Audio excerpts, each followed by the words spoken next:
Hello, welcome back to another episode of Don't Cut Your Own Bangs. My name is Danielle Ireland, and we are here. We made it. We made it a whole other week. I've got some personal stuff to catch up on and a really fantastic topic today. We are going to be diving into sustainable self-care. Now, I know that may not be the sexiest title in the world, like self-care that will blow your mind, self-care that will change the way you experience the world. Like, I know I could try to make it really zingy and really poppy, but what I want it to also be is true. And what I am finding through my lived experience and my clinical work as a therapist is that there are many different faces and facets of self-care, and it's only self-care when it's working. And we deserve self-care that lasts and sustains us because we deserve calm without having to earn it. So welcome. Put in your AirPods, go on your walk, or sit in a cozy chair, or whatever you're doing, wherever we are together. I'm so grateful to be here with you and share this time, because what I have really come to find is I want to create a cozier corner in the internet. Don't Cut Your Own Bangs is a space that's meant to be a cozy corner of the internet where we can allow our tender selves, our imperfect selves to exist, where we can find and access compassionate curiosity and ask better questions. Kinder questions that open up our thinking, open up what's possible so that we can help connect the dots in ways that we want to connect to live a more meaningful, more enriching, more joyful life. Here we are. Thank you for being here. And we're going to be talking about sustainable self-care. So rather than bulleting a list of things, these are things that could be self-care, because we could categorize self-care by activity, time, tuition. There's a lot of different ways to think about and look at self-care. What I want to do instead is kind of reverse the order. So I want to talk to you about some processes that can actually open up your thinking about self-care. And in terms of sustainability, they're not rooted in a calendar. They're not rooted in a commitment. They are simply grounded in what you're feeling and what you need at any given moment, whether that's a different day. You could do this every day and the result might look different every day, or it could look different over a season of life or a period of time. But the process is something you can practice, that it can move with you and it can change with you. Then we will talk a little bit more about some actual examples of self-care, because what I have found is that sometimes a laundry list of different versions of self-care can feel very tense and tight, because what I'm trying to do is get it right and follow a model that is getting self-care right. And then it feels like a chore and it's not helpful. Or sometimes on the flip side, I will see someone doing something, I'll catch a video, I'll overhear something, or I'll just engage in conversation, and someone will say a new idea to me, maybe they're not even calling it self-care, but something new that they're doing for themselves, something kind, a place they went, a trip they went on, something they ate, a restaurant they went to. And that example lights something up inside of me that's saying, yeah, me too, I want that too. So we're going to do both. We're going to talk about the process, because the process can move. You can carry it with you for the rest of your life, and it can grow and change and help it be sustainable. And then we will talk about some examples, because those examples may light a spark or open up a new corner in your mind that you didn't even know, oh, I didn't even realize that could be self-care. We'll talk about all that too. Before we dive into that though, I want to give you a little tiny life update. I twisted my ankle. What's funny is that I twisted my foot, but the result in the bruising and the pain, it's sort of a foot ankle hybrid, happened last Saturday. My husband and I were leaving a date night. It was so lovely. We were having the best time. All of the stars were aligning for just a magical, magical, magical evening. Walking back to the car, I was wearing these really cute platform clogs, and I thought they felt like they had like Chloe vibes, the designer Chloe, and just hit my foot wrong on a patch of sidewalk and took me down. So I am currently in a boot. I've got crutches right here off camera. You can't see them, but that really took me down. And I haven't missed a week of this podcast in quite some time. But what I have been trying to remind myself is that who would I be talking about giving ourselves space, grace, the capacity to lean into what we need, to be gentle. We don't have to earn our calm. Well, friends, what I've learned is that there was the level of understanding I thought I had, and then there's the basement. There's another level beneath that I didn't know. I was blind to the fact that I didn't have access to it because apparently, at the beginning of this week, I thought I meant everything I've been saying this whole time until it meant I couldn't work and move through my life in the way that I normally do. This was by far one of the most frustrating and challenging things that has happened to me in a while. And again, in the big picture of life, you might be listening thinking, Jesus, it's just a sprained ankle, sprained foot. And you would be right. I'm not trying to inflate the severity of the issue. All it's really showing me is how I was saying the right thing. I was saying the thing that I knew, which was you need to slow down. You need to be kind, be gentle to yourself, take it easy, take breaks. This doesn't have to get done right now. That doesn't have to be put away right now. You can open up space for yourself in your calendar. All of those things were right and true. And there was a part of me that was aware of them, but what I wasn't doing was acting on them. And I'm not even saying that's what caused the ankle twist, but what was roaringly apparent, like screaming in my face apparent, was that when the pain and the challenge of moving through my house with two young kids with crutches, meaning now my hands aren't available. So I can't take them, can't help take them upstairs to bed. I can't get them in and out of the bath safely. I can't pick up I can't pick up items, messes, things that fall on the floor, like just all of the things I knew that needed to happen. I needed to take a break, make some space, make some time, ask for more help. I was thrust into a situation where I have to do those things. It wasn't a choice. It was like, this isn't an option. And there were even a couple of times where I thought I could take on more than I could. And I fell again. Thankfully I didn't hurt myself more, but it's just this life update, this whoopsie doodle, this injury has revealed to me some of my own blind spots in not just what I know, because knowing you can't think your way out of a feeling problem. And what I knew was very different than what I was embodying and what I was acting on in my life. And so I'll say a small silver lining is that I am learning this lesson in a deeper way. I don't want to have to learn it this way ever again, but I'm learning it. And that's what we're here to do, right? So I do apologize for the podcast, the hiccup in the schedule. And just a side note, make sure to follow me on Instagram, on TikTok, or even on LinkedIn if you're not on some of the other platforms. I did mention on Instagram and TikTok, for example, that the podcast would be delayed for a week. And I shared a couple of tidbits on what was happening in my life. So if you're a part of this podcast community and you're just curious, like, hey, where did you go for a week? That's totally understandable and makes sense. If you follow me on those other places, if and when, God forbid, there's anything wacky that happens like that again, you'll probably get the update a little sooner that way. As a mother of two and a human on the planet, one thing I know for sure is that we have big failings and we don't always know what to do with them. This is why I wrote a children's book called Wrestling a Walrus for Little People with Big Feelings. And I'll also add a subheading for the big people raising little people with big feelings. I am confronted with my own big emotions every time I feel out of control or my child is having a tantrum or they're just not listening. It's hard. It is so hard. And it's so much easier to say than it is to embody and practice. What do we do with these combustible emotions? The heart of that process, that question, and how we come together to find a way to do it is all wrapped up in my sweet little children's book called Wrestling a Walrus. So that's linked for you in the show notes. I love this little book. It's a sweet, tender story. It's illustrated beautifully. It's filled with a lot of heart, and it's rooted in not only my experience as a parent, but my work as a therapist. So hop on over to the show notes, grab your copy. It's available on Amazon.com, BarnesandNoble.com, or if you forget both of those, you can just check the link in the show notes. Thanks so much for listening, and now let's get back to the episode. Okay, that's the life update. We're locked in. We're ready. Let's do this.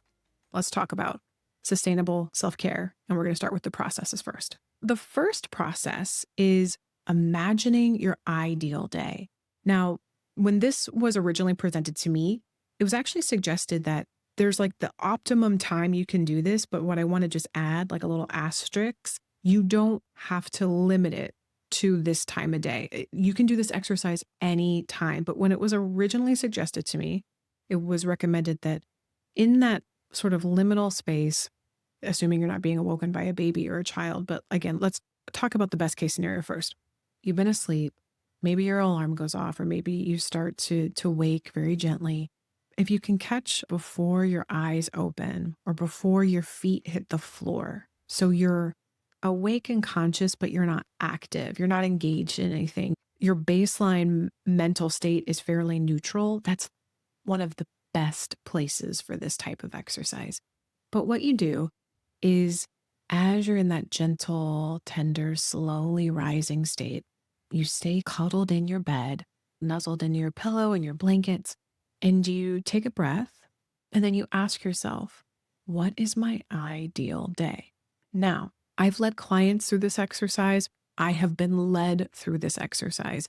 And what I want to tangentially add is the pushback that often comes from this exercise is the logical, critical thinking mind that, well, how would that ever happen? Why would this be beneficial? Those thoughts are really going to start to pump the brakes in this process. So I want to speak to that, mostly because what I want to do is let that voice have a little space, because sometimes all of our critical mind needs to do is feel heard so that it can kindly step aside and we can actually do the work.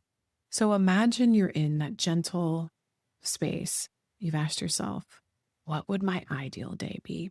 And it could be anything. And the point is to give yourself anywhere between 2 and 5 minutes with this. You can certainly indulge and take it longer and further. The season of life I'm in with young kiddos, 2 minutes, if I get 2 minutes in, I'm winning. 5 minutes, it feels like a real thumbs up. But sometimes I'll actually turn my meditation time into this exercise too. So just know you can take as much time as you want. You don't have to limit it to that. But I'm speaking the lower commitment to my high achievers, people who are navigating burnout, who the idea of taking any time to do something like this is going to feel like a big task. So just know it counts and it will work and be effective if you start small. So you're laying there and you ask yourself, imagine your ideal day. Immediately when you ask that question, thoughts are going to rise or images are going to come to your mind or a memory is going to come to you. Your mind is going to go somewhere because your mind is always going somewhere. It's always active. And this thought is almost like a compass. It's trying to find your north. And when the thoughts come up of, well, yeah, but like that would never happen, or I can never afford that, or yeah, it's not like I can buy a plane ticket and end up in Paris, or like, yeah, sure, I'd love to be that. All that voice is doing is trying to protect you from the disappointment of potentially not having your ideal imagined day. So when you can recognize, oh, there's my mind telling me all the reasons why this probably isn't a good idea, or why I probably shouldn't be doing this, or why this might be a waste of time. My critical thinking mind is putting up these roadblocks actually as an attempt to protect me. But that's okay because I'm safe in my bed. I'm safe. I'm cozy. I'm warm. Life will be taken care of without my hands involved for the next 2 to 5 minutes. It's okay. Life's got this. The world's got this. Let me just indulge in this for a minute and then let your mind wander. Let your imagination take flight. Imagination. That is an exercise and an experience that is so atrophied in many, many of the adults I work with. And the engaging with your imagination, anything that exists that we have created was an idea first. It was imagined first. And it's sometimes, especially if we're not actively engaged with creativity, or like I said, we're just slinging through and it just feels too hard and heavy to give ourselves permission for something as light as imagination. But what I want to say is that that is like the first snowflake in the beginning of the momentum that becomes the avalanche, right? It's the spark, it's the catalyst. So let's go back to you're in your bed, you're cozy, you see the clock, maybe you set a timer, maybe you don't. And you just let yourself imagine your ideal day. Wherever you go, whatever comes up for you, let yourself immerse in that for as long as you can sustain it within that 2 to 5, 10 to 15 minute range. So I'm going to come at you with some benefits of why that's actually really good for your body, for your nervous system, for you. And then we'll talk about how you can take that further into your work with self-care. So your body doesn't know the difference between what it's experiencing and what you're imagining, which is kind of terrifying and also incredibly powerful. Like we have these massive supercomputers in our brain that are constantly computing, processing, dreaming, imagining, creating, problem solving, communicating, all of these incredible things. It's doing this work all the time. So as you're imagining being in a hammock on the beach, you hear laughter in the background, you're holding something cool in your hand and you realize it's like an icy drink. It's like this beautiful icy coconut water with a twist of lime. And you hear the laughter of kids, but you can just feel totally settled because in this imagined perfect day, everything is taken care of for you, right? And you just let yourself indulge, and you go down and you go down, or you find yourself walking down a street in Paris and you're almost through eating one of the most amazing croissants you've ever had. And you find this gorgeous cafe and you find that next to it is an even more beautiful and charming bookshop. And you walk inside and you touch old books. Like wherever your mind goes, let it go. And what you will have already done before touching your phone, before responding to being needed, before jumping into action or thinking about a to-do list, you've just nourished your nervous system because it got to go on that journey you imagined. It time traveled, right? The gap of space and time collapsed and you were on that beach. You were in Paris. You were wherever you wanted to be with whoever you wanted to be with, or maybe you were alone. You got a little bit of solitude. But then here's what you do with the next minute. This is the follow-up of, okay, how does this exercise lead me into something like sustainable self-care? Then you ask yourself, is there anything from what I imagined that I can pull into my day? And quickly file through the movie in your mind again. And what it might be is, God, that croissant looked so good that I was imagining. Maybe what I need is a buttery, flaky, gorgeous pastry. Or maybe like in the other example, God, I loved the warmth I felt from the sun when I was imagining being on the beach and the weightlessness I felt on that hammock. That sensation was really, really lighting me up inside and calling out to me. Now, what that might look like in real time or in life, that might be maybe you need a bath tonight. Okay, it's not exactly the beach, it's not exactly the sun, but it can create a little bit, you're pulling a little bit of that imagination into your reality. And this is just on the most like basic, simple level. But what I don't want you to feel is limited to these examples by any means. You can book a plane ticket. That might be what you find. Like some people have gone through this exercise, and when they go through their exercise in their ideal day, they're alone in a room with a bed. And what they have ended up needing to do is actually cancel their day and take a nap. You can take this to any place you want to go. But what will make it not only sustainable, because you're not actually committing to anything other than tuning into what you are feeling, needing, thinking, and how you could best support yourself in the day-to-day. But what you're also doing is you're tuning into you first. This isn't rooted into something that's statistically stated as the utmost form of self-care. This isn't a Goop blog that Gwyneth Paltrow wrote, although this is not a diss because the woman, she has nailed down her own self-care. Like she's got hers locked in. This is not about trying to aspire to be something that you're not or trying to follow a prescriptive list, but to tune into you and ask yourself and trust the wisdom of your inner knowing and then responding to that and honoring that. Doing that will also start to create a new feedback loop because you've tuned into yourself. You've let yourself imagine, which is a little playful, actually. And then you validated yourself by acknowledging the truth of what you were wanting. And then you took a tiny action step. It could be, again, it could be big, but you took an action step rooted in that. So that is creating such a healthy and secure relationship between you and your inner knowing, which the ripple effects of how that can help you in a positive way just go on and on and on. But that's the process. Again, you can really choose your own adventure. Take as much or as little time as you want. First thing in the morning, that's when you're the clearest. You're not carrying around the stress from what you were just coming from or worrying about what you have coming ahead. You're a little bit more present. But again, that's okay. If you're catching this in the middle of the day and you want to try it today, you don't have to wait until tomorrow morning. You're welcome to try it now. But see what comes up as you try that process. If you've been listening to this podcast and you've thought to yourself, dang, I really want to do some deep diving. I want to ask myself some bold questions, but I don't know where to start, or I'm ready, but I just need someone to help hold my hand through the process. I have a tool for you. It is called the Treasure Journal. It is a 7-part guided journal that is infused with and informed by my therapy practice. There are sentence stems, so you never have to feel stuck looking at a blank page. You never have to wonder where to start.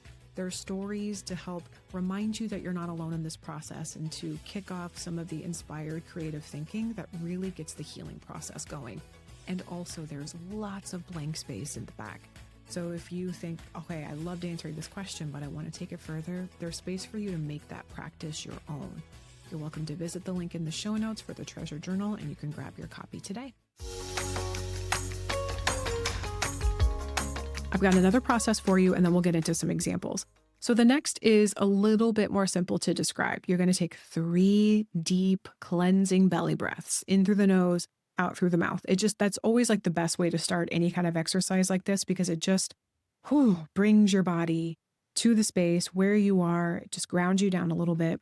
And you just do a quick body scan. You can close your eyes, you can keep them open. It's totally up to you. And just from the top of your head, down through your neck, shoulders, chest, arms, hips, back, to the tips of your toes, see if you can notice where you might be holding some tension. And then once you are aware, or you have some awareness around where that tension might be, tension, discomfort, or tightness, ask that part of your body what it wants you to know. And for some of you, that might sound like, oh yeah, of course, that sounds very intuitive to me. For some, you may hear that and you're like, well, that's weird. This is somatic work. So think of somatic work as we are embodying mindfulness, and we're trying to bring our thinking mind and our emotional body into our physical space, and we're trying to connect those dots. In somatic work, there is so much research on how that can help reduce anxiety, how that can reduce stress. It's fantastic for anybody who's navigating burnout.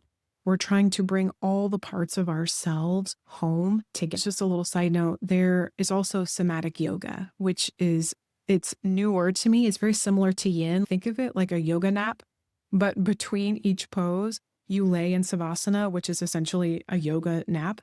You lay there and you just notice the sensations in your body. So little side note there, you can take that too. That could be your version of self-care for today if you want to give it a try. So ask that part of your body where it's holding tension what it needs. And here's the incredible thing. You will get an answer. You won't be met with silence. And if you ever were met with silence, sit a little longer.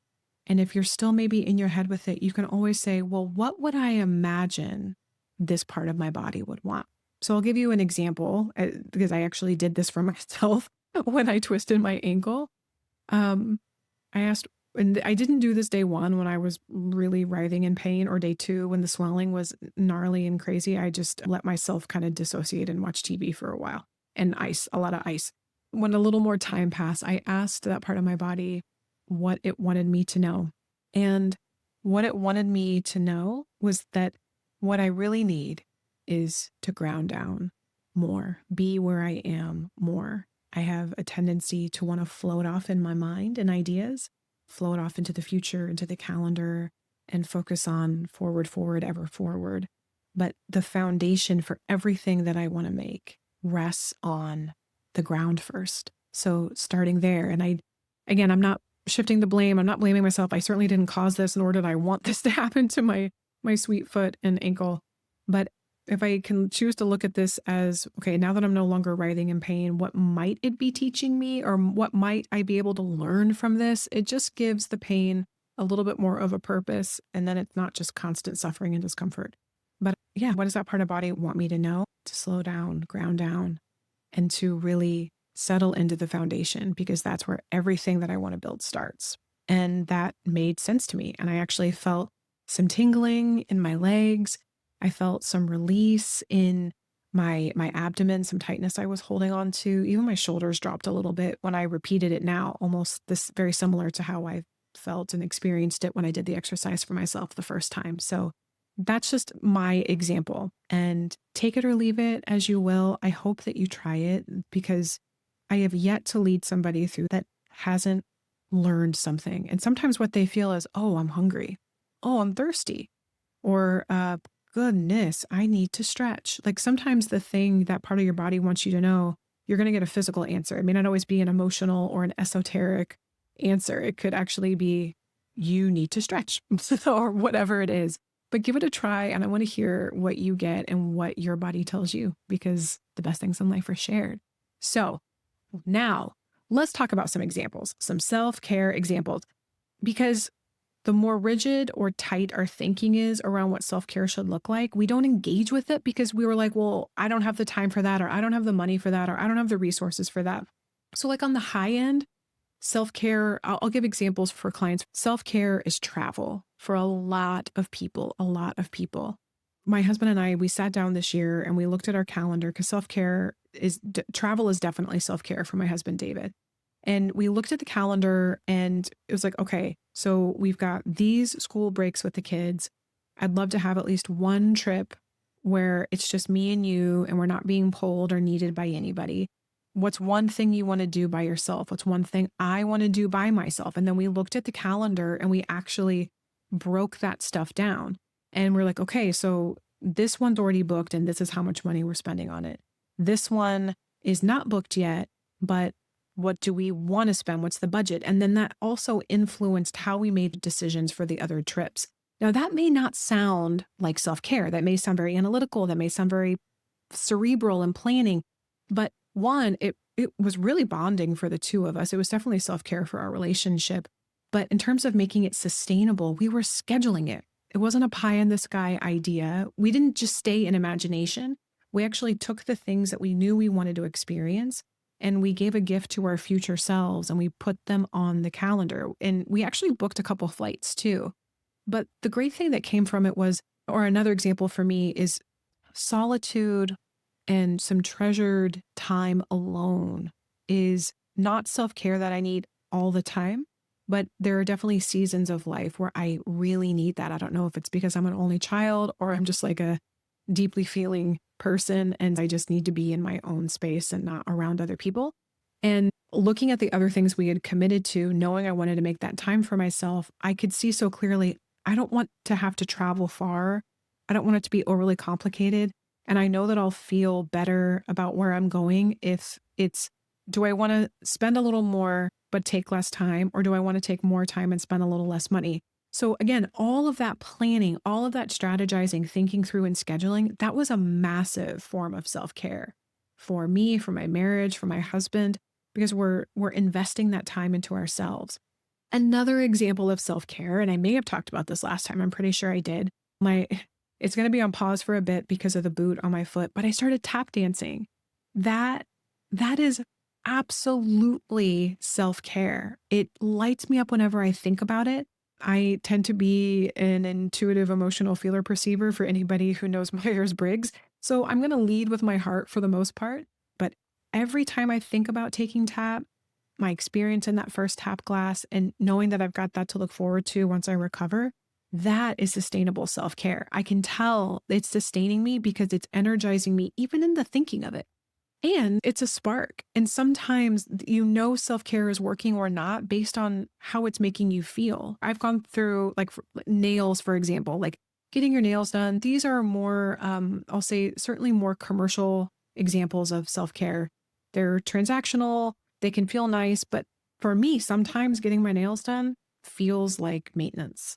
It feels like something else to do or just another appointment I have to keep. And depending on the season of life I'm in, it doesn't feel like self-care. It feels like work. This leads me to one last little trick that you can take with you when you're trying on different versions of self-care, because sometimes you do just try something that sounds good and you don't know until you try it if it is or isn't going to work for you. Take inventory. How does it feel when you think about it? How does it feel when you do it? And how did you feel after? So like, for example, exercise. Exercise is one of those things that a lot of us think about doing, think about wanting to do, wanting to shift our relationship with, but then we're resistant to. And I think it's just a great example for the thought of exercising may not feel exciting. The act of exercising might feel really challenging, but then afterwards, the rewards, the benefits, all the feelings you get after like a really good sweat session, they may change the way you feel about it. So some forms of self-care may not feel comfy cozy when you think about it. Some may not feel super comfy cozy when you're doing it, but you may feel great after, or vice versa. Like a very indulgent, decadent, rich dessert, for example, you might find thinking about it sounds great, enjoying it sounds great, but then afterwards you're like, okay, well, my stomach can't handle that all the time. It's kind of like my relationship with ice cream. Love it. It never doesn't sound good. I just know how my body's going to feel after. So that may be something nice and indulgent to enjoy in a moment, but that's not a sustainable form of self-care for me because long-term, it doesn't feel good. So you can use that as one last sort of gauge as you're trying on different forms of self-care and trying to figure out what's working for you. How do you feel when you think about it? How do you feel when you do it? How do you feel after? Friends, we did it. We did it. We are all self-care masters. We have crushed it. Swish, basketball reference. That's right. I can do basketball. Actually, I can't. Another reason why if you're not following me on social media, you should check that out because sometimes I'll share embarrassing examples in my stories of my lack of athleticism. But anywho, I digress. This was so much fun. I really needed this. And I hope that it's arriving for you at a time in your life where you can benefit from a conversation like this too. The best things in life are shared. It is my pleasure, my privilege, and an honor to share this space with you. I'm so grateful for this Don't Cut Your Own Bangs community, a cozier corner of the internet, because we need a safer, tender place to allow our human selves to exist. And the internet we're all plugged in. So we might as well make it kinder if we can. Thank you for being here. Make sure to rate, review, and subscribe to the podcast. It helps it grow. It helps other people like you connect with it that need it. Hit me up. Let me know. You can comment. You can shoot me an email at danielleireland.com in the subject heading bangs. Do you have questions? Do you have follow-up questions, thoughts? Let me know. Do you have podcast topics? Do you have friends who you're like, have you met my friend Regina? Because she would be an incredible guest. I want all of that information and more. Thank you for being here. This has just been a blast, and I hope that you continue to have an incredible day.